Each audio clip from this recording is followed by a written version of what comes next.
life, have you ever embraced your Savior?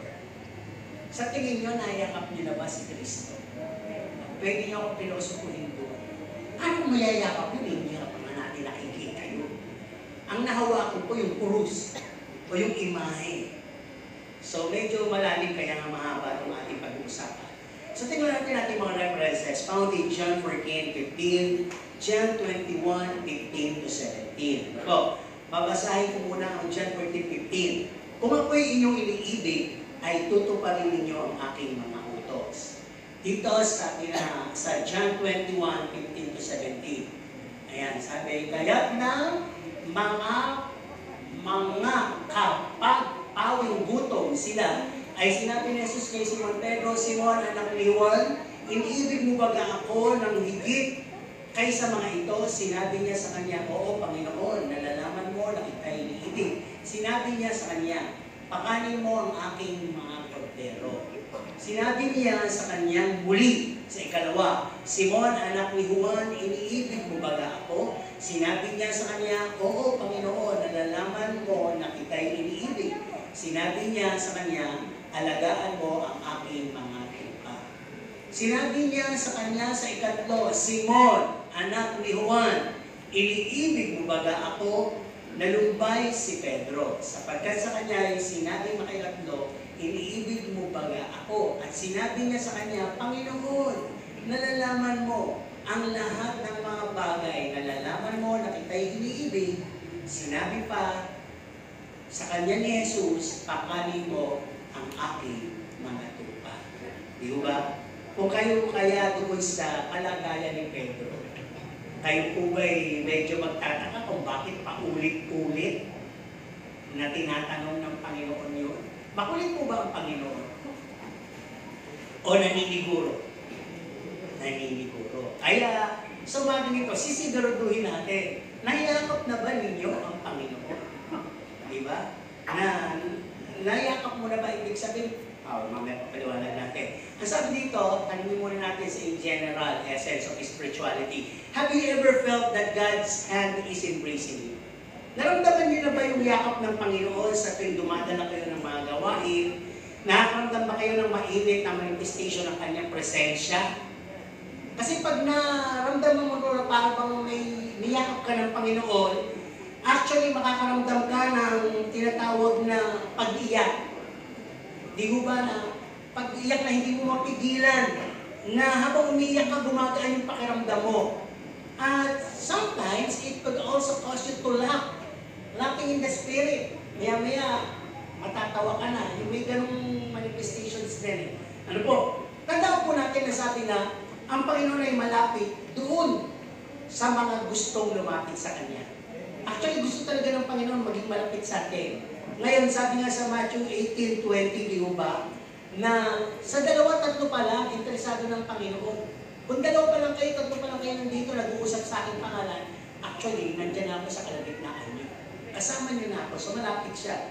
Kaya ang pangako nga niya sa James 4:8, He promised to draw near to those who draw near to Him. Lalapit ako sa mga lalapit sa akin. Lalong-lalo na kung lalapit ka sa Panginoon ng may pagpakumbabang loob at may tinatawag na bukas na puso. No, yung wasak na puso. Ibig sabihin, kasi minsan hindi natin alam na malapit tayo sa Panginoon, ang puso natin ay masyadong matigas. Buong-buo. No?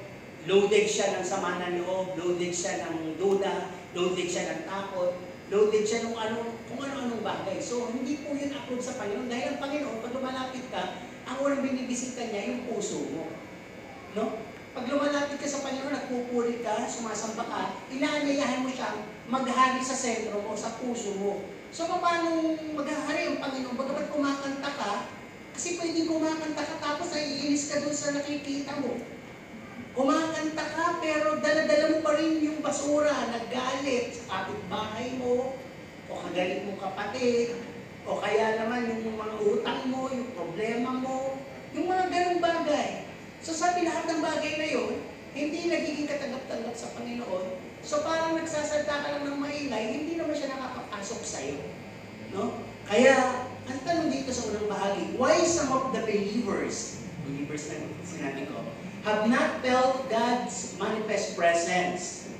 Kasi sabi ko dito, they just came and assumed that they were blessed. Ang pakaiiwasan po natin, yung pumupunta tayo dito, tapos nag-a-assume lang tayo na na-bless tayo. Alam niyo yun? Yung talaga wala kang namang naramdaman eh. Pero, paglabas mo iniisip mo, I'm fully blessed dahil kumanta ako, nagbigay ako, nakinig ako ng sermon, basta I'm blessed. Assuming lang po yun. Kaya sabi ng kanta ni Don Mo, hindi mo may kanta siya na, hindi ako papayag na lumabas ng iyong tahanan na hindi ko nararamdaman ang presensya. Tama? Parang covenant lagi yung lalapit ka sa presensya ng Panginoon. Okay, isa-isahin na natin. Bakit ang mga ilang mananampalataya ay hindi nakakaramdam, nag-aasong lang? Una, sabi dito, they come along with the wrong motive or purpose. Alam na natin yun. Bakit di mo naman talaga pinaghandaan? Napakatanghali mong gumising, o mamaya naman pinilit ka lang ng magulang mo, kaya naman obliga ka lang. Baka kasi masabihan pang palitaw, baka sabihin nanlalabig ka, dalawin ka pang, papamilieta ka pa, no? O kaya naman, pumunta ka lang doon dahil hindi talaga sa pagdalo. Baka may kapatid ang may utang sa'yo, magbabayad sa kasali. Ano po? O baka naman may order sa'yo sa ibon kaya. O hindi naman naisisip natin may mga tinda-tinda sa loob, di ba? O may order na lutuin, nagadalhin mo, o meron kang kung ano ng bagay, business. Hindi masama, basta unahin mo na natin sa Panginoon. So sabi, pangalawa, they come and bring with them heavy loads. Yung problema sa bahay, dala rin dito. Yung away yung mag-ama, mag-ina, mag-asawa, mag-biyanan, dala nyo pa rin dito. Nakakasunod ba tayo din sa sinabi, huwag nyo hayaang lubugan ng araw yung mga tampot away? Ikaw yung Kristiyano, ikaw yung masang kakaunawa, ikaw pa yung naninigis. Di ba? Basta, paluin mo siya. Di bang ganun? Di ba? Pangatlo, they come unready without expectations. Alam po ninyo, pag pupunta kayo, halimbawa may ayuda, anong ina-expect nyo? Makapag-uuwi kayo ng isang sakong bigas. Di ba? So, iniisip ko na kung paano mo iuwi yun. Tama? Meron ba akong sasakyan? Pwede ba akong magsama para may katuwang akong magbuhat? So, sa church, ganun din. Kung pupunta ka sa church, lagi mong i-expect na meron kang tatanggapin sa Diyos. Na yung tatanggapin mo, maiuuwi mo as testimony, as sharing sa pamilya mo at sa mga kasasalamuha mo within that very day, that afternoon, or within that whole week. Kaya pag ina-expect mo yun, bakit hindi ka bibigyan ng Lord? Ay, handa kong anak ko na ito, talagang pumunta dito ng handa, bukas, at talagang mag-load siya ng maraming wisdom, knowledge, at gagamitin niya within this week. Bibigyan ko siya ng maraming graces, wisdom, knowledge. Sige, para ma-share niya sa iba. Ngayon, kung hindi ka ready, asa ka. Diba? Pupunta ka doon. O ba't nandito ka? Sabi nila eh. Pwede bang gano'n? Ba't nandito ka? Sabi ng amin ko, yung tatay ko, sumimba daw ako eh, dahil exam ko eh. Diba? Parang nagiging kung ano-ano lang yung bagay. At ang sabi dito, bakit niya natin nararamdaman? They come just for a show or attendance. Maaaring pupunta ka nga dito, obligatory, pwedeng pagpapakitang tao, o maaaring mas top sa'yo yung beso-beso, yung pakikisama, o may cell group kayo, o may gaganapan ka lang kaya. Just for a show. Ano pa? Maaaring pupunta ka dito na nagpaplano ka rin umalis. Kagad. Kung nakaupo ka na dito, yung isip mo naglilibot na. Di ba? Sino dito yung nasa bahay pa lang, Sabado, isip niya nasa church na. Yung diwa niya nasa church niya. Kasi pag ganun, maaga ka talagang makakarating sa church. Pero pag nasa church ka at ang diwa mo ay nasa lakwatsahan na, nandito ka sa church pero tutulog na yung diwa mo. Di ba? At ang iyong isip ay naglalakbay na iniisip mo na yung items na bibili mo. Kuha ko ng 2 lata ng Cremor, 1 lata ng alas, kuha ko ng noodles, nag-grocery na yung isip mo.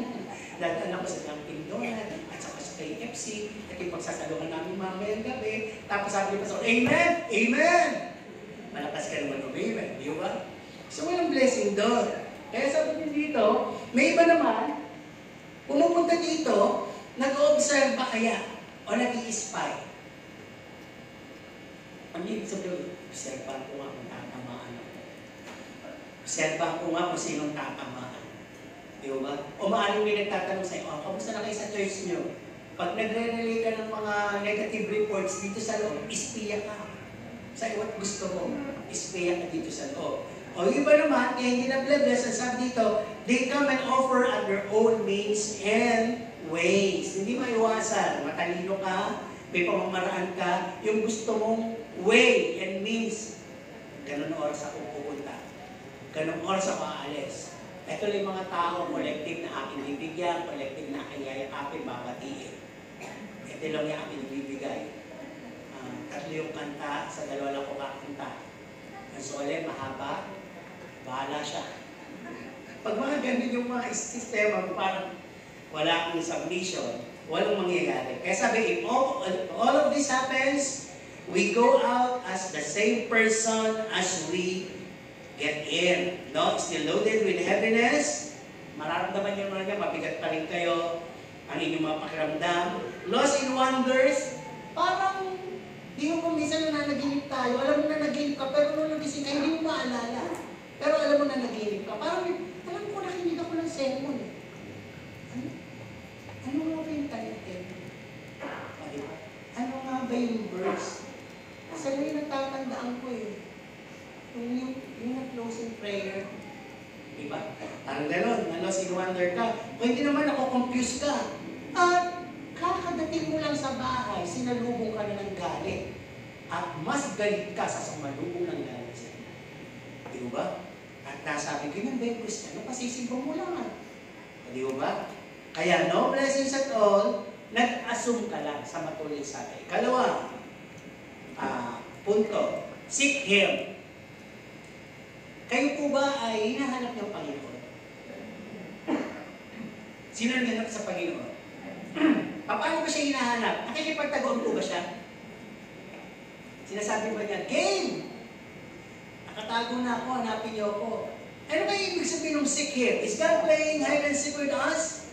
No. Actually, He's everywhere. Nasa harap mo siya. Nasa likod mo siya. At nasa tabi mo siya. Di ba pag nagtataguan?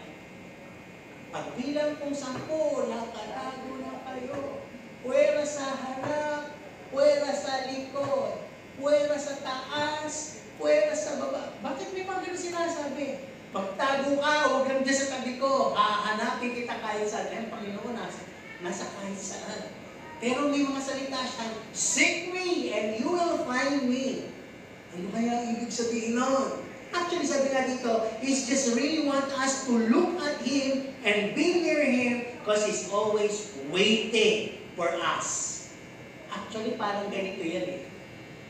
Baka ang Panginoon ay nagiging dakilang alalay lang sa buhay natin. Di ba? Halimbawa, talaga bang hinanap mo siya o naghanap ka lang ng makakasama?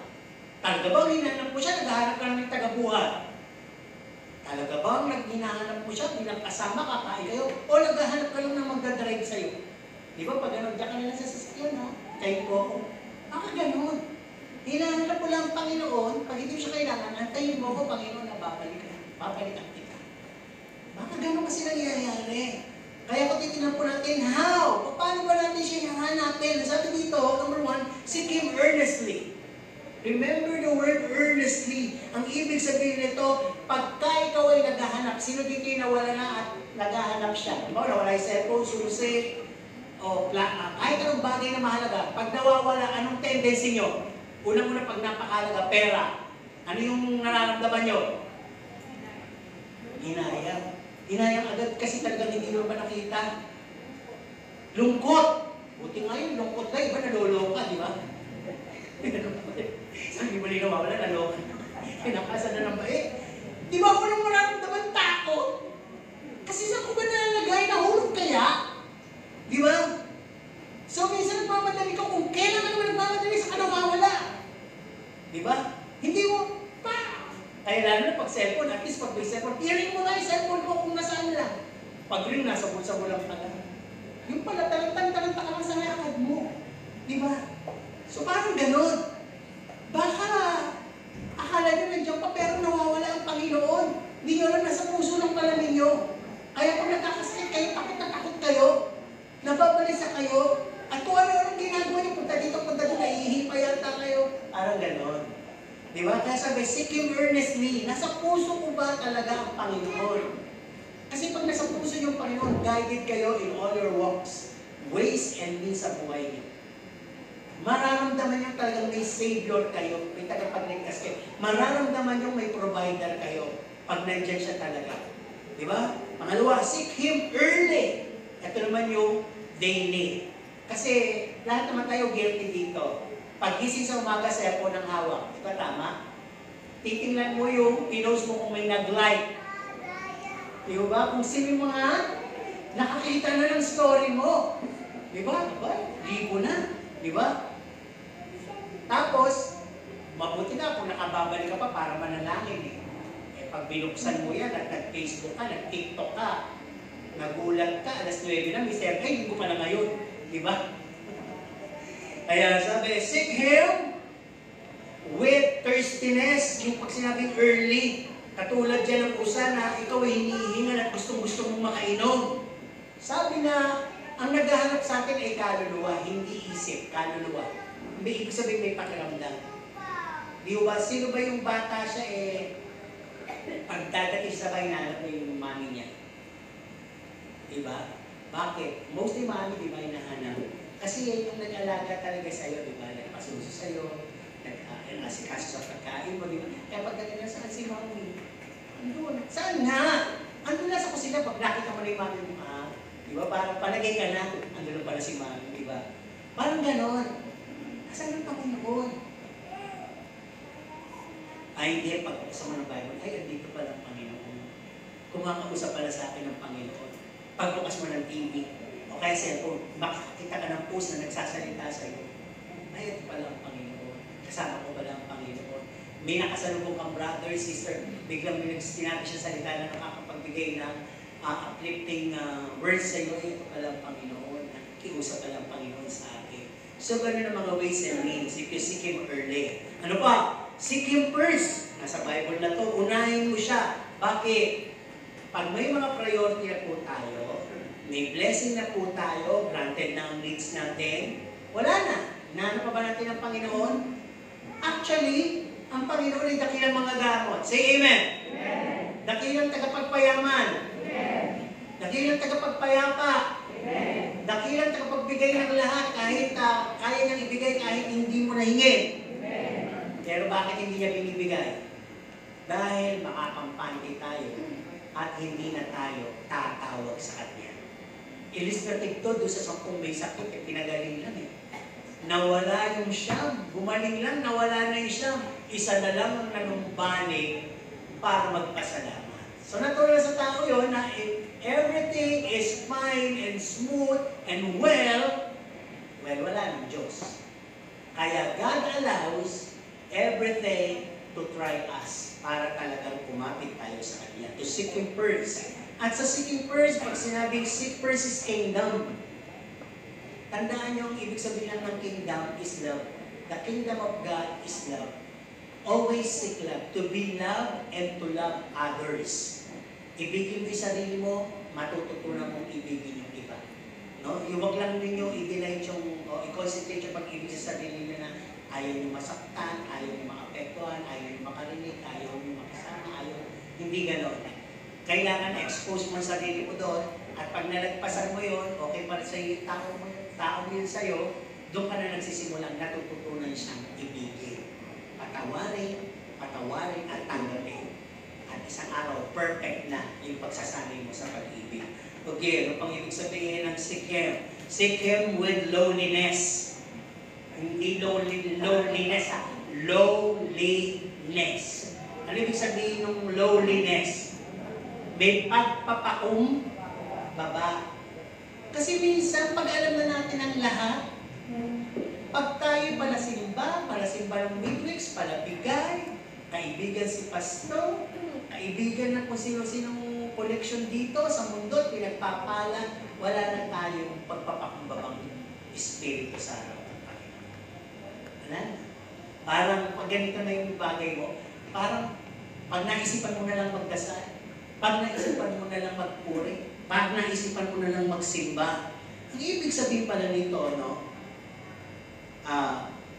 May submission, may obedience, may diligence.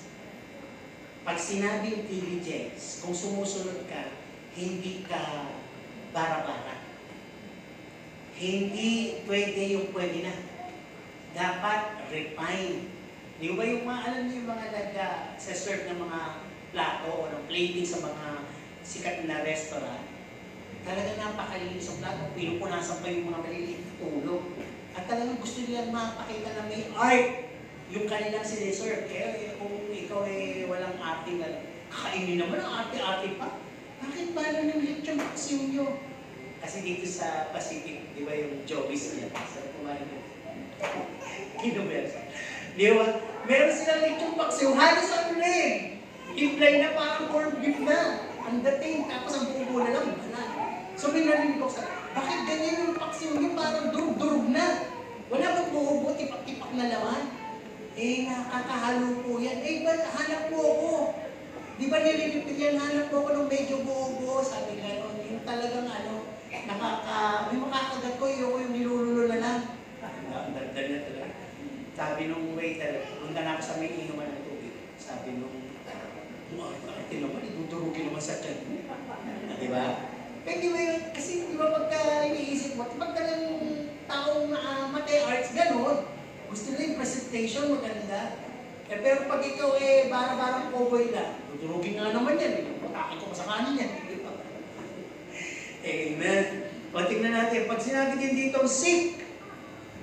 No? Seek and wait. Di ba minsan, kakahanap mo, pagod ka na. Ano sabi ng mga kasama mo sa bahay? Huwag mo nang hanapin. Lilitaw din. Yan. Di ba nangyayari naman? Kailan hindi mo siya hinahanap, andyan na. Di ba? Kaya, kailangan pa rin ito, wait and be patient. So, pag hinahanap mo Panginoon sa pagdalo mo ngayong umaga, just be patiently waiting. Baka gagawa ang Panginoon sa venue or avenues ng mga salitang narinig mo ngayon. No, do not belittle. If you really own the message, bakit hindi ipagkakaloob ng Panginoon ang divine revelation sa iyo?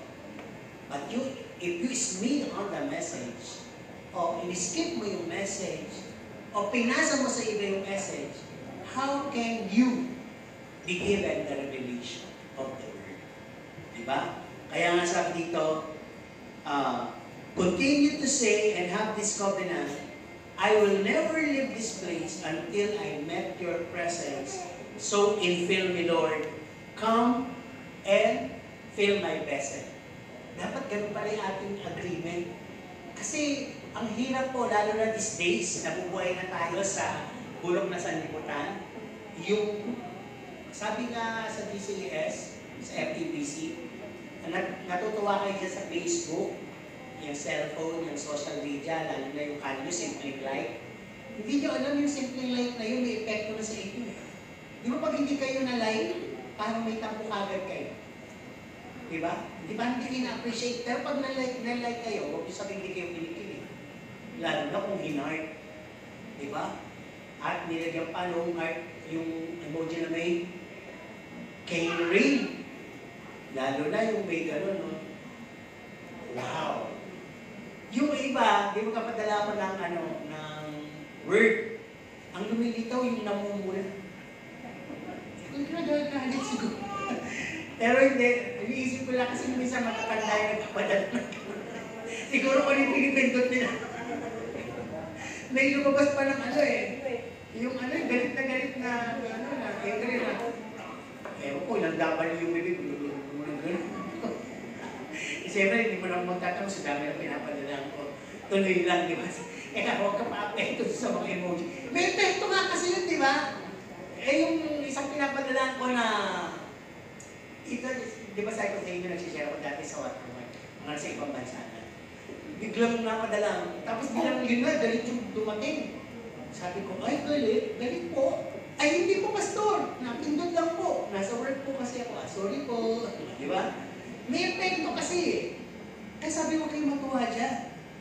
Hindi tatagal sa 10 taon at napaka-apektado sa isip ng bata yan. Hindi na nila kaya i-contain yung bagay na pag di sila na-appreciate, magwawala sila. Talagang deteriorating lang naman. Pag di mo sila pinayagan, magwawala sila. Pag pinagalitan mo sila, magwawala sila. Parang ganun. Tapos napaka-easy ng tendency nilang maglayas, magpakamatay, at magwasak ng kanilang sariling buhay sa pamagitan ng giving their life to sex. Di ba? Di ba ngayon nung survey, 9 years old, nabubuntis na. Pabata na ng pabata. At yun yung pinagtatalunan na ng gobyerno, di ba? Sa education, sa mga libro-libro. So, tuloy tayo dito. Ang sabi nga, tayong lahat kasi, masabi nga dito, pag tayo po ay walang Panginoon sa ating buhay, wala po talagang mangyayari. Ay hintayin natin na tayo i-infill ng Panginoon, huwag tayo basta magmadaling lumabas, para paglabas natin sa labas, yung protection na nakuha natin, wisdom, knowledge, mai-impart natin sa pamilya. Sila din po maiingatan within the week. Dahil nanggaling sa iyo, pinadala ng Panginoon. Nasa atin mo. Okay. Tuloy tayo, mga baka. Ikatlong punto. Yung title natin, sabi, have you embraced your Savior? Magtatanong muna ako din. Sabi dito, paano ba dinedemo ay na-execute yung pagyakap? Bakit mo yayakapin ng isang tao? Di ba yayakapin ng isang tao pag welcome siya sa'yo? O wini-welcome mo siya? Tama po ba? At yayakapin mo isang tao kapag siya ay kailangan ng comfort. O kailangan niya ng tinatawag na magkokondol sa kanya. Di ba? Yayakapin mo isang tao kapag siya ay nasa pinakamababang pakiramdam ng kanyang buhay. No? Yayakapin mo isang tao kapag na-miss mo siyang masyado. Tama? Di ba yung ganun ginawa nung ama doon sa kanyang prodigal? Saan? Tumakbo siya at niyakap niya. Kasi yayakapin mo ang isang tao pag mahal na mahal mo siya. Yayakapin mo ang isang taong pinapatawad mo. Tama? Yayakapin mo isang tao na nagtatagumpay. Sumeshare ka sa victory niya. Sabihin niyo, mag-react kayo pag hindi totoo yung sinasabi ko. Yayakapin mo isang tao, no? Kapag ikaw ay aalis na. Diba? Papaalam ka na. Yayakapin mo isang kaibigan, isang kakilala, pag talagang nakakagaanan mo siya ng loob.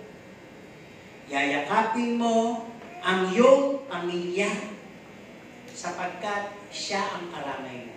Tama? At ang sabi, yayakapin mo kahit sino kapag may accommodating spirit ka. Walang nagrereklamo din sa huli. Sino dito ang kayang yumakap ng kahit sino? Siguro sabi ko, kaya ako na sa akin yung aso. Huwag lang yung kapatid na yun. Hindi ba? Amen. Tuloy tayo dito. Sabi, so toward our Savior, this could be true. Maaaring niyakap mo na nga ang Panginoon. Sabi nung nagtanong kanina, oo. Di ba sabi ko, sinong yumakap na sa Panginoon? Sabi niyo, oo. Maaaring niyakap mo na nga ang Panginoon dahil tinanggap mo na siya bilang sariling tagapagligtas. At maaaring ikaw ay nai-inlove sa kanyang salita, kaya may whole heart devotion ka. At talagang may quality time ka. Hindi pwedeng umalis ka ng bahay o magmadali ka, o kaya naman ay pag-uwi, matutulog ka kagad. Kailangan talagang magbasa ka, manalangin ka, at isip-isipin mo siya. Yun, pwedeng nayayakap mo siya. At ang sabi, maaaring nayakap mo siya kung ikaw ay nagpupuli sa kanya sa espiritu katotohanan at higit pa sa pag-awit lang at pagtataas ng kamay ang ginagawa mo. Maaaring niyayakap mo siya sa pagitan ng mga gawa, maadvokasya niyang tinutuloy mo. Ibig sabihin, niyakap mo yung mga gawain, inihatang niya sa'yo. O maaaring nayayakap natin ang Panginoon sa pamagitan ng pagmamahal mo sa kanyang katawan, sa kanyang iglesia. No? You diligently care sa within the body of Christ. Hindi ikaw ang cause ng katitisuran. Wala sa iyong panahon ng petty issue. Hindi sa'yo option ang lumabas. At ito'y nananatili para manatiling matibay yung katawan. Yan, maaaring naiakap ng Panginoon. At ang sabi, maaaring naiakap ng Panginoon pag mapagbigay ka. Dahil niyayakap yung gawain niya. At ang sabi dito, maaaring niyayakap ng Panginoon dahil ayaw mong pumayag na magkaroon ng diskriminasyon sa loob. Gusto mo lahat pantay. Gusto mo, even the dismember ay makilala mo, mabahagian mo. At ang sabi dito, pag natutunan mong yakapin ng kahit sino, ay nayakap mo ang Panginoon. At yung yakap ng Panginoon sa'yo, ipinapasa mo sa iba. Dito tayo nagtapos. Furthermore, pag-usapan pa rin natin yung nayakap mo na ba ang Panginoon? Do you really follow Jesus seriously? Kayo po ba ay seryosong sumusunod sa Panginoon? Kaya kayo nandito. O kayo nagre-reliyon lang. Iyo ba yung mga traditional nagsisimba eh. Lalo na pag may okasyon, di ba? Parang panata nila yan. O kaya pag simbang gabi, talagang kukumpletohin nila yan. Ganun ba kayo? Kailangan talaga makumpleto ko yung linggo-linggo. Di ba? So dapat higit doon. Kasi sabi dito, do we follow Him seriously? Or carrying our cross daily? So embracing our Savior is, ito na po, living for reality now. Kristiyano ka ngayon, di ba? Huwag natin pag-usapan bago lumaka. Pag-usapan natin yung realidad. Dahil pag Kristiyano ka, tinawag ka niya, involved po yung tinatawag na stripping. Di ba? Sino magsasabi dito na strip na siya? Nahubara na siya? Hindi literal. May mga tinanggal ang Panginoon sa kanya. Sabi, involved dito yung sometimes God will gonna take some of your wealth. Involved yun. Involved din dito, sometimes God will gonna narrow down some opportunities for you. He will gonna close it. Pero sabi dito, sometimes gonna separate you from your companies and friends. At involved din dito yung lesson of a world happiness. Para bang hindi ka na masaya sa mundo kahit na lagi may outing, may party, parang wala, tatabangan ka. Parang nakain mo ng lahat, nainom mo ng lahat, napuntahan mo ng lahat, natatabangan ka. Tapos sabi dito yung pag-asa mo at dreams na crumbled lahat. Meron kang goal eh, meron kang dream, biglang nawala. Gusto mo makapag-asawa, meron ay kakasal ka na. Biglang namatay yung pare. So, hindi natuloy magpakasal. Kayo naman, iniisip yung agad, yung pare na lang namatay. Hindi naman kayo masyadong sadista, okay? So, ganun, parang yung dream mo na makakasal sana sa magalaking iglesia, yun hindi natupad. Diba? Ano pa? And sometimes, import dito yung tinatawag na God sometimes allow us to feel we are abandoned. Para bang iniwan ka? Pinagsakluban ka ng langit. So, sino na nakaranas yung mga binanggit? Uy, bless na wala talaga nakaranas. Hindi ba kayo nasara ng mga oportunidad minsan? Hindi ba nagkulang minsan yung inyong mga pera? Di ba? Iyong inaasahan mo, pera na, anong nangyari? Naging bato pa, itaga mo sa bato. Sabi nga na, naging bato ka. Kaya kung titignan po natin dito, itong lahat ng ito, all of this is because of God's consecration. Sabi nga natin, God's consecration. Sabi mo sa katabi mo, you are being consecrated. Hindi concentrated, ha? Consecrate. Ang ibig sabihin ng consecrate, pinubukod ka ng Panginoon. No? Ang sabi dito, to understand His action. Para maintindihan mo itong pagbubukod sa iyo ng Panginoon, number 1, kinakailangan matuto kang mabuhay sa pananampalataya sa hindi nakikita lang. Matuto ka ng mabuhay sa pananampalataya at hindi sa nakikita lang. Ibig sabihin, kahit wala kang pera na nakikita, matuto kang maging masaya. Amen po ba? Yun. At sabi dito, live by the Spirit, so walk by the Spirit. Pag tayo pinangungunahan ng Santong Espiritu, matuto kang mag-submit. Pag sinabi ng Santong Espiritu, huwag mong gawin yan, Kristiyano ka na. Bumukod ka dyan, gawin mo. So if you walk with the Spirit, you must also abide with the Spirit. Huwag na tayong kumontra sa plano ng Diyos. Ano pa sabi dito para maintindihan natin yung consecration? Ang sabi dito, we don't live by the world pattern, but to renew our mind daily. Hindi natin maalis sa mundo pa tayo nabubuhay, so may sweldo tayo dito. Andiyan ang mga blessings sa mundo, andiyan ang opportunity. Pero huwag tayong alipinin yan. Sabi dito, huwag tayong makipadron. Sige, nag-upgrade lahat, pero hindi tayo kailangan ganun katulin din umahabol. Kung may pambili ka, sige lang. Pero kung mangungutang ka para lang maka-upgrade din, ay mali na po yun. Di ba?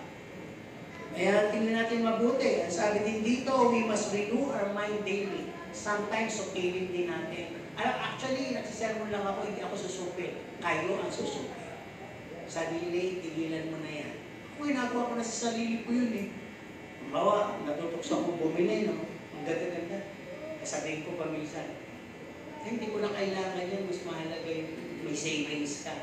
Tapos sasabihin na sarili mo, sige ka, hindi ka makakatulog mamayang gabi. Tapos sasabihin ko naman, pag binalikan ko yan, nandiyan pa yan, akin yan. Pero sabi ko rin, hindi, mali yun, hindi. Ganun din yun. Niluloko ko na yung sarili ko. Kaya minsan talagang tinindihan mo na yung hamon. Hindi kita kailangan. Hindi kita kailangan. Marami pa akong ganyan, hindi mo nga nasusunod, tapos dadagdag ka pa. Lilituin mo lang ako. Tinatalato ko na rin isang kausap di ba? Kaya, yun, may battle talaga sa mind. Renewing kasi of the mind daily. Ma-apply mo yan kahit sa health mo. Di ba? Ay, good news po talaga. Ako'y nagpapasalamat sa Panginoon. Ako'y nagpunta sa ospital, di ba? At ako'y nagpa-ultrasound sa Maynila. At dito kasi ang finding sa akin, may kidney stone ako eh. Tapos may mga sisa ko sa atay. Alam nila rin pagka ako sa Maynila. Yun nga lang, medyo mahal ang ultrasound doon. Hindi ka na paiinumin ng napakaraming tubig. Pinahinga lang ako ng maraming, pina-exit, gano'n. Alam mo, sabi sa akin, wala ka naman kidney stone lang. O baka na-flash out na, wala. Yung sa atay, yung mga cyst yun, hindi siya malignant. Benign lang siya, tubig lang siya. Kailangan, napakagandang balita na tignan mo nga naman, kaya talagang pinipili mo dapat kung saan ka nagpapagawa ng mga kasi syempre, moderno doon, iba yung machine nila sa machine dito, nakita ko kakaiba. Dito talagang maihihina, busog na ako sa tubig, ayaw pa akong gawan. Ay, hindi. Kaya sabi ko, hindi po ba ako inom ng tubig? Hindi kayo inom, tayo ka lang dyan, pasok ka na dito, alika. Pumasok ako, piniga na agad ako, hindi ako bilusog ng tubig. Medyo matagal na lang, pero talagang nahirapan sila, hinahanap nila yung sinabi kong kidney stone. Sabi ko, kidney stone na yun na sinasabi. Sabi kasi ito, malaki daw, pero wala naman, wala kang kidney stone. Di ba? Kaya, salamat sa Panginoon. So sa mga bagay na yan, nasabi nga dito, pag tayo nabubuhay minsan sa trending ng mundo, kung ano yung katatakutan na dinadala ng mundo, yun din ang mapapasaya. Kung ano yung sinasabi ng mundo na para bang ini-feel kang insecure. Pagka hindi ka ganyan, hindi ka in. Pag wala ka nito, hindi ka in. Pag di mo natigman to, hindi ka blessed. Pag hindi mo narating yun, lalong hindi ka blessed. At pag wala ka nito, hindi ka mayaman. Ang pamalit nandun, renewing of the mind, di bali nang wala ako niyan, basta ni Kristo ako sa buhay, nasa akin lahat. Alam nyo, hindi mo naman kailangan ng magandang bahay, magandang kotse, masarap na kinakain. Kung may Kristo ka, ang bibigay lang niya sa'yo, kakontentohan. Pag may kakontentohan ka, appreciative ka sa lahat. Yung tuyo parang lasang, di ba nanay? Yung kanin parang lasang, kanin pa rin. Fried rice, di ba? Appreciative mo nga lahat eh. Yung tubig parang lasang juice. Di ba? Di ba natatawa eh? Kung nakaka-relate kayo, si Pastor Balyo. Pwede ba yun? Hindi, actually pag may kakontentohan ka talaga, mawawala yung inggit. Alam mo, nakakita ka na binibless yung kapatid mo, natutuwa ka pa nga, binibless eh. Pero pagka ikaw ay hindi natuto, naiingit, ay may rumors ka. Bahala kayo, basta ayaw may mga ganun-ganun pa, pag ganun ano pa, pago, pag ganun-ganun pa, hindi mo ano yung gusto mo sabihin. Hindi tayo doon. Okay, tuloy tayo dito. Ang sabi nga, pagka gusto mo maintindihan lahat ng tungkol sa pagkoconsecrate sa iyo ng Panginoon, katulad nga ni Pablo, ang sabi niya, lahat binasura ko na. Lahat ng achievement ko, binasura ko ng lahat. Basta sa akin, ang mabuhay si Kristo, pag namatay ako, papakinabangan ko. Di ba? At ang sabi dito, he was also able to cross over. Litangan natin yung halimbawa ng pagtawid. Bakit hindi kami sa makatawid? Sige. Ang unang iniisip mo ay ano? Ha? Mag-disgrasya, wala naman tumatawid. Hindi ko naman sinabi ito tumatawid. Sige. Halimbawa, very busy yung yung highway. Ba't hindi ka makatawid? Hindi pa masagot, sinabi ko naman eh. Ayun, kasi maraming tumadaan. Anong dapat mong gawin? Mag-antay. Ngayon, di mo ba habang tumadaan yung sasakyan? Ito, ewan ko kung sa inyo isang tinginan lang kayo. Shing. Di ba isa pag may magandang sasakyan? Uy, di ba? Yun yung gusto ko. Di ba pag bata ka, akin yun, hindi ulit yan kayo ng bata ka. Tanda kayo doon sa, pagka dumadaan kami sa mga abig sa subdivision, kami mo kakapatid, bahay ko to. Akin yan. Bukas akin yan ha. Wala nang pati mga kotse. Akin yan. Parang gano'n hindi ka makatawid dahil yung lahat ng dumadaan, ina-appreciate mo. Ay, ang ganda. Di wala na. Ito na naman. Pwede ka nang tumakbo pag medyo mabagal. Kaya lang, napapasinate ka kaya hindi ka makatawid. Higit sa takot napapasinate ka. Naku, ano ibig sabihin? May ganito na palang sasakyan. Di ba? Ay, ang ganda ng kulay nitong sasakyan na to. Talagang pampamilya to. Alas 9 na, hindi ka pa nakakatawid. Kasi nga, ang mindset mo pala, hindi para tumawid, kundi manood ng mga dumadaang sasakyan. Sabi ng pulis, ba't di ka pa tumatawid? Kanina ako pa dyan alas 7. Bakit? Hindi naman ako tatawid Naghahanap ako ng bibili ko sasakyan pero sa mga dumadaan. Bakit? Kasi ganon. Talaga ba sumusunod ka kay Kristo? O nasa loob ka lang ng church, nagpapataba. Okay, pakilig ka lang ng pakilig, walang aplikasyon. Diba? Nandito ka lang ba? Dahil parang dating ito sa'yo, asosasyon. Diba? Check natin mabuti kung talagang naiyakap natin si Kristo. Kaya dito further pa rin tayo. Sabi nga dito, so embracing Him means walang makapag-iwalay sa iyo sa pag-ibig niya. Romans 8:35. No? Para bang you just wanna be with Him? Philippians 1:21, yung sinabi ko nga kanina.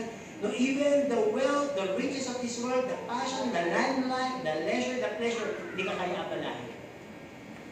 Diba? Hindi masama pamasyal, hindi masama makatikim, makarating ko saan-saan. Pero, ang yung relationship kay Jesus Christ, hindi lumalamig. Kasi pwedeng part ng blessing yun. Ano po? At ang sabi dito, you wanna follow Him and His advocacy. Hindi ka na nagdadalawang isip, walang unwavering decision. Ibig sabihin ng unwavering, susunod ba ako? O hindi? No? Sabi dito, walang takot at walang duda. Lahat kasi. Ano ba? You're ready to enter and face all hardship, sacrifices related to your Christian life and ministry. Actually, ang tanong ko ito. Bilang Kristiyano, kayo po ba'y takot sa bukas na darating? Sino may pangamba sa bukas? Ay ba, bibigyan ko kayo ng konting sitwasyon ng pwede yung pangambahan. Bakit maaaring matakot ka bukas? Number 1, baka bukas patay ka na.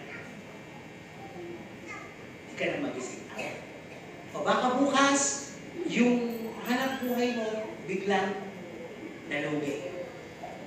O baka bukas, pagising mo, ikaw na lang yung tsukama mo, nasulog ang bahay. Uy, wala, buhay ka pa. O baka bukas, iwan ka ng partner mo. Iwan pa doon. O baka bukas, biglang tubuhan ka ng nunan sa mukha na mas malaki pa sa mukha mo. O baka bukas, iwan ka ng sandamakmaklibong mong buhok at isa lang yung naging loyal. Di ba? Yung ba nakakatakot hindi? Doon? Tapang? Sabi niyo, may wig naman eh. Nunal ba sa mukha? May maskara naman eh. Ang sabi nga dito, minsan kasi ang tao, mayabang. Kasi meron siyang sinasandalan, meron siyang pinagpaguran, meron siyang pinagmamalaki. May ganun ba sa Bible? Aha! Sabi niya, ang laki na ng aking mga naipon at dumadating pa ang blessing. Hindi na kasi sa ating lalagyanan. Pagigiba ko to at pagagawa ko ng mas malaki pa para tuloy-tuloy ang aking pagyaman. At ako'y iinom at magpapakasaya. Ano sabi ng Panginoon sa kanya? Hoy, Angal, sige, ikaw ay uminom at magpakasaya sapagkat mamayang gabi kukunin ko ang iyong buhay. No one knows. Yung isang pastor nga na nabalitaan ko, 40 anyos na, bata pa, nag-basketball lang, namatay. Pastor yun. So, walang exempted. Kailangan bang mamatay ang pastor dahil may sakit lang? Hindi. Walang makapagsasabi. Di ba? Kaya sabi dun sa mga bagay na yan, handa ka bang harapin ang mga sitwasyon, pagsubok, sakripisyo related sa Christian life and ministry mo? Punta na tayo sa pinaka-peak na itong gusto ko itanong. Alam niyo, ito yung sinasabi ni Pablo eh. Walang makapag-iwalay sa akin, pastor, kahit anong sabihin mo. Kahit pa kamatayan.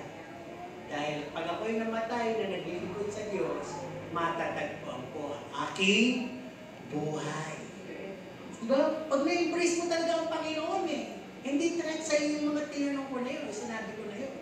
Hindi threat sa'yo yung kung ano-anong kadahilanan. Mahal mo eh. Di ba pag mahal mo, nagagawa mo ng paraan? Makikita kayo, hindi pwedeng hindi. Iinom talaga ako ng isang design ng emoji, magkita lang kami. Kasi nag-i-MBA pa nga eh. O hindi pa mahusto. Bibili talaga ako ng diaper, magkita lang kami. Di ba gagawin mo yung paraan talaga kasi mahal mo eh. So pag talagang Panginoon niyakap mo, I believe so, the Holy Spirit is within you. Nagtuturo siya, pinakikilala pa niya sa'yo kung sino yung Savior mo. At talagang, take me deeper, deeper in love with you. Jesus, hold me close in your embrace. Di ba? Talagang niyayakap niyayakap mo siya.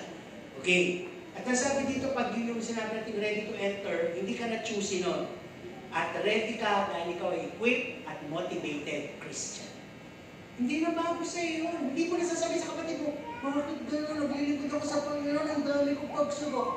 Understandable na yun. Alam mo kagad na meron kang weapons at any kind of spiritual warfare. Alam ko ang weapon ko dyan, Word of God. Alam ko ang weapon ko dyan, kneeling in prayer. Alam ko ang weapon ko dyan, declaration. Alam ko ang weapon ko dyan, rebuke. Di ba?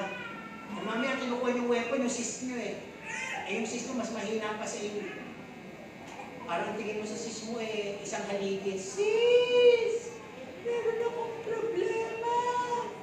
Yakapin mo ko. Yung niyakap ko mas mahina pa pala sa'yo. Nabuwalan ka lalo. Eh, ako lang ibig sabi niya, ako nga sis, magbulang ko pa problema ko eh. Ano? Asawa ko. Yung pala problema. Nadala ka tuloy, nagkahinaan kayo hanggang sa pareho kayong naging mahina. Di ba? Tuloy tayo dito. Sino malakas dito? Sino malakas? Amen. Tapos nagulo ko parang tinanong, sinong gising.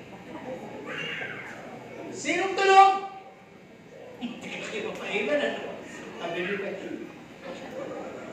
Sinong gising? Amen. Diba? Tuloy tayo. Ang sabi dito, kapag talagang alam mo yung mga weapon mo na gagamitin, it's like you're living in faith, you're walking in the Spirit. No? Talagang tinanggap mo yung divine grace sa Panginoon. Pag may divine grace ka, ito na naman grace, ano ko, the will to serve and to follow Christ is always so easy. Parang yung word na, sisim lang yun. Hindi sa internet yung, ay, gawain mamaya nga ako. Wow! Pupunta ako doon, magsasama pa ako. Gusto mo, pastor, alam mo na pa naman, ito na ako. Diba? Sabi ko, mag-i-invite na ako yun. Ang sabi nga dito, you commit, you dedicate your entire life for Him. At certain ka sa calling mo. Ang hirap kasi pag hindi ka certain sa calling mo, pag hindi ka sigurado sa calling mo, susunod ka. Sino din yung isa? Ako ba yung tinatawag? Ano ba yung pangalan ng tinatawag? Pero ng pangalan na Aldin. Aldin ba? O Nadine? Ano ba? Ano ba narinig nyo? Pero pag alam mo, Aldrin! Ako yun! Diba? Certain ka. So sino dito ang tinawag ng Panginoon? Ano na narinig ako ng 11? Hindi ko tinatanong kung ilan yung tinawag ng Panginoon. Ang tanong ko, sino tinawag ng Panginoon? Amen. Yung mga sumagot, certain kayo. Yung mga hindi sumagot, hintayin nyo. Kasi pag hindi dumating, iba tatawag sa inyo. Di ba? Baka yung maninigyan ng utang. Di ba? Tuloy tayo. Mahaba po po ba? Ang sagot ay? Hindi. Pusong dalisay. Mahaba pa. Si tatay, lakasan si sermon. Lakas. Okay, last point natin. Nasabi dito, kung kanina pa sinasabing yakapin mo si Jesus, mahirap pa ito sabihin. Mahirap sabihin, mahirap gawin. Ano sa dalawa? Ako hindi ako nahihirapan sabihin. Dahil sa buhay ko, ginawa ko. Kaya nga, iniwan namin profession. Niyakap namin ang gawain ng Panginoon. Diba? Mahirap ba ito sabihin? Hindi. Hindi. Sabihin mo nga sa katabi mo, yakapin mo si Jesus Christ. Hindi. Pag sinasabi niyo, seryosohin niyo, hindi yung niyahaya. Hindi, ganun. Lagyan niyo naman ang ano yung mukha mo, yung seryosong panawagan. Yakapin mo si Jesus Christ. Sabihin mo, go! Ano sabi? Wala. Say. Okay, last point. Sabi dito, pag-usapan naman natin yung in return. Niyayakap ka kaya ni Jesus Christ? Pwede niyo akong tanongin, Pastor, sabi yakapin si Jesus Christ. Niyayakap naman kaya ako ni Jesus Christ? Sa tingin niyo, niyayakap pa kayo ni Jesus Christ? Yung niyayakap ni Jesus Christ ang mga oras ito, taas ang dalawang kamay. Diba? Hindi sigurado. Yung mga hindi nagtaas, niyayakap ka actually ni Jesus Christ. Kaya naman hindi mo nataas yung kamay mo. Di ba? Subukan mo yakap ito, tataasan mo ng kamay. Hindi tataasan dahil niyayakap. Yung mga nagtaas, nataas nyo lang agad, pero yakap kayo talaga ni Jesus Christ. May glorified body kayo. Niyakap kayo, nataas nyo. Diba? Tuloy tayo. Sabi dito sa last point, in returning grace of our Savior, feels like pag niyayakap ka ni Jesus Christ, parang ganito ang napipil mo. Number one, napakagaan at comforted ka during your lowliest times. Parang kahit na bigat ang problema, ang gana ng pagkaramdam mo. Iba yung mga salitang na. Ako nyo? Pastor, ang gaan. Hindi ko alam na saan na ang isip ko. Hindi ko. Kundi talagang magaan. Pero nangyari, balita ako nalugi ka. So, nalugi lang pala eh. Kayang makuha yan pa ba? Diba? Mga aking asawa or dakan. Diba? Kung bumakas sa buwan meron ka kagad comfort na galing sa Holy Spirit. Ang sabi dito, ikaw ay napapalakas, ay encourage in times of your weakness. Hinang-hina ka, kahit di ka dalawin ni pastor, kahit hindi ka i-text ang mga kapatiran mo dito, ikaw ay pusang, lumalakas dahil ang hinihintay mo ay presensya ng Panginoon. We will wait upon the Lord. Diba? Ano ba? Sabi dito, nakakaramdam ka ng kapayapaan, sound mind, in times of confusion and anxiety. Mauubos na yung bigas. Gabi na yung anak ng dalagang napakaganda, hindi pa umuwi. Di ba? Yung mister mong matikas, 3 araw na, bumabiyahe pa daw. So hindi siya threat sa'yo, relax ka lang sapagkat alam mong hawak ng Diyos ang sitwasyon. Di ba? Yun. Ganun yung yakap ng Panginoon. Hindi yung pagdating na sa sabi ko naman sa'yo, wow, yun. Ikaw tuloy nagka-black eye. Walang ganun. Hindi magulo. Ayos lang, di ba? Okay. Ano ba? Sabi dito, you're patiently inspired in times of hardship and trials. Di ba? Patiently inspired. Nagkabigaya na, halimbawa na ayun tayo, hindi ka nabigyan. Patiently inspired. Diba, sa isang buwan, mamimigay naman niya uli. Parang gano'n, di ba? Sabi nung kapitbahay, nabigyan ka, hindi ka nabigyan, no? Tama mo kasi. Wala. Hindi ka apektado sa gano'n. Di ba? Dahil alam mo, yung nagbibigay na yun, tao lang. Pero yung Diyos na nagbibigay sa'yo, kayang magbigay. Nangingin pa sa binibigay na tao. Yakapin mo lang siya. Okay, paano mo nararamdamang yakap ka ng Diyos? Sabi, nararamdaman mo ang presensya niya, niyayakap ka sa panahon na nag-iisa ka. Diba? Sino dito yung parang nakanta niya na yung in moments like this, I sing out the song, I sing out the love song to Jesus. In moments like this, parang mag-isa ka lang, asawa mo nasa trabaho, parang mag-isa ka lang, may mga bagay na na-isolate ka, pero andun pa rin yung tinatawag na you feel the presence of God embracing you. Hindi ka natatakot, hindi ka nangangamba. Ano ba? You feel blessed and contented through o kahit na may mga pagkukulang sa buhay. Di ba? Wala na pala akong bigas, sarap pa naman ang ulam ko. Ay, may tinapay pala dito, pwede na to. Di ba? Ay, wala na, ubus na yung mga manok. Wala na akong titinola. Ay, may pusa pa pala kami. Di ba? Kaya na, nagbilis sa manufacturer niya. Shopaw doon nga agad. Hindi, may pusa pa pala kami. Doon pa nga pusa ako agad. Kayo pa yung mga pagkain dito sa loob. Pastor, huli ako. Uy, may trivia doon ha, shopaw pala yun. Okay, kami tayo dito. Kasi mga bata, yun ang mga inaangay na shopaw. Ewan ko maliit pa lang ang balita na yun. Di ba ba? Pero hindi ako naniniwala pero hindi nauubos ang pusa. Nauubos yung shoka. Yung pusa marami pa rin, di ba? Hindi tayo. Ang sabi din dito, pag andyan ang presensya ng Panginoon at talagang nararamdaman mong niyayakap ka, sabi, you're becoming more joyful and thankful for God, no? Na hindi, nararamdaman mong hindi kanya iniiwan, hindi pinakabayaan. Sino dito yung nagsasabing ang Diyos ay tapat sa lahat ng bagay? Alam mo, pwede kang iwan ng mga anak mo dahil mag-aasawa sila. Pwede kang iwan ng asawa mo dahil mamamatay. No? Pwede kang iwan ng kahit sino ng mga kaibigan mo dahil wala nang makita sa'yo. Pero ang Diyos, hindi siya magtsatsaga. Mamahalin ka niya talaga. At hindi ka niya iiwan habang panahon. Amen po ba? Ano ba? Last, sabi dito. Ngiti naman po tayo. Sinabi na nga pong last. Ay, di ba? Yung magic word. Basta naman. Last.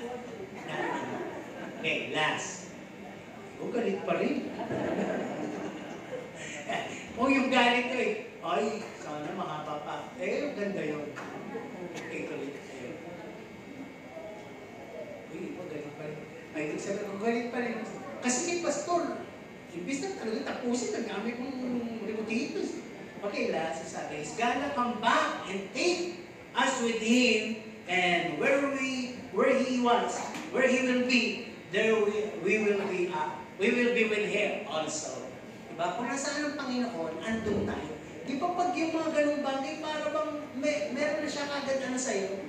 Parang asawa, kukunin kita, papakasalan kita, dadaling kita kung saan ako. Pag pumunta ko sa isang bansa, doon ka rin. Parang gano'n, di ba? Di ba yung isa nating kapatiran, di ba? Si Ina, di ba? Dinala siya doon. Kasi asawa niya yun. Di ba ang saya nung gano'n? Nung minsan lang nanay yun, tapos nung nakaipon na, kinuha na siya. Di ba saya, di ba? Hindi ba nakita masaya siya, di ba? Masaya kayo. Di ba? Ibig sabihin, tayong lahat ay niyayakap ng Diyos. Ngayon, ang gusto ko na sabi sa conclusion, kung yakap ka na ng Diyos, huwag ka naman pumiglas. Baka kung sino ang yumakap sa'yo. Di mo ba? Hayaan mong yakapin ka ng Diyos at in return, yakap lang ang gawin mo. At sigurado, hindi ka mapapahama pag niyakap mo siya. Kaya yung tanong ko, have you ever embraced your Savior? Di ba minsan kasi yung ating mga anak, nakalakihan din natin pag pumunta tayo sa ating mga kamag-anak, hindi natin kailan, di ba? Magmano ka, tiyuhin mo. Magmano ka, info, lolo mo, lolo ng lolo mo, magmano ka, di ba? Hindi na mo gumagalaw. Basta magmano ka, di ba? May urging, yakapin mo, alikan mo, bakit may galaw? Di ba? Ibig sabihin, we belong. So yung sinasabi ko sa inyo, pinasabi ko, yakapin nyo, hindi naman po yun. Iba sa atin eh. Di ba? Hindi mo mayayakap ang isang tao pag siya ay na-awkward ka. Kapag siya hindi mo kilala. Pero lahat tayo, tanong ko, kilala po ba natin ang Panginoon? O, di mo ba? Kaya talagang walang imposible.